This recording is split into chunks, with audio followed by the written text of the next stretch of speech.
Ito na guys, may i-recommend ako sa inyong sabon na pampaputi ng ating itlog. Ito yung sample natin. Yan, itlog. May nilagay po siyang toothpaste na pangalan Tollgate ba yun? Tollgate. Tapos, ayan, binabrush niya ngayon para pumuti ang kanyang itlog. Sa mga tao dyan na gustong pumuti ang itlog, ito na po yung solusyon sa inyong itlog.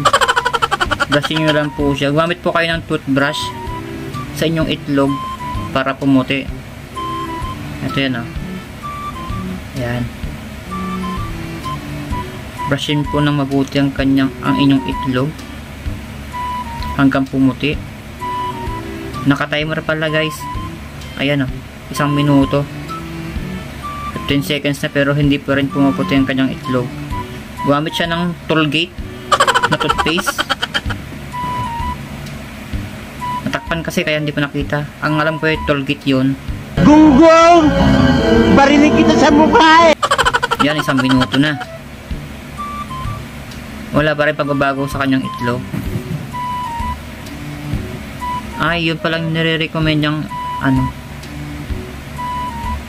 toothpaste. Kaya yung mga mahilig dyan, magsabon ng itlog, mga maitim na itlog, yung mga itlog na maitim, kung gusto niyo pumuti, ito yung gamitin yung toothpaste at saka toothbrush.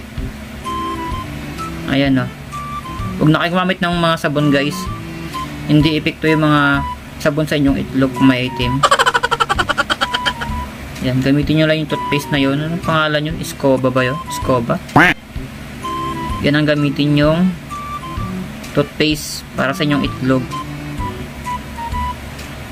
Legit daw siya nakakaputi ng itlog. Kaya try ko nga bukas na makabili ng ganyan na toothpaste para pumuti ang aking itlog. Ayan pumuputi na siya 30 seconds. Ang galing may mga ganyan pala na invento nila para pumuti ang itlog.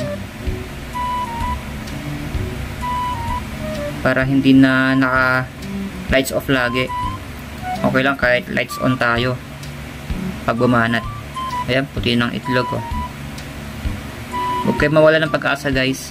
Ayan na, puputi ng inyong itlog. Ayan. Diba? Ito yung toothpaste na pampaputi ng itlog. Legit yan guys na itlog yan. Balat talaga yan ng itlog. Ang galing. 1 hour later. Ay, wag na pala kayong gumamit sa na yan. Toothpaste na yan sa itlog nyo. Basag ang itlog Ay naku po. Huwag na kayong gumamit ng ganyan. Magsabon na lang ho kayo. Magsabon na lang. Ay hindi po pwede yan. Ay hindi na ako gagamit niyan. Akala ko maganda sa itlog. Nakakaputi nga. Kaso basag naman ang itlog. Ay wag na lang. Siya. Sige na, salamat sa inyong panonood.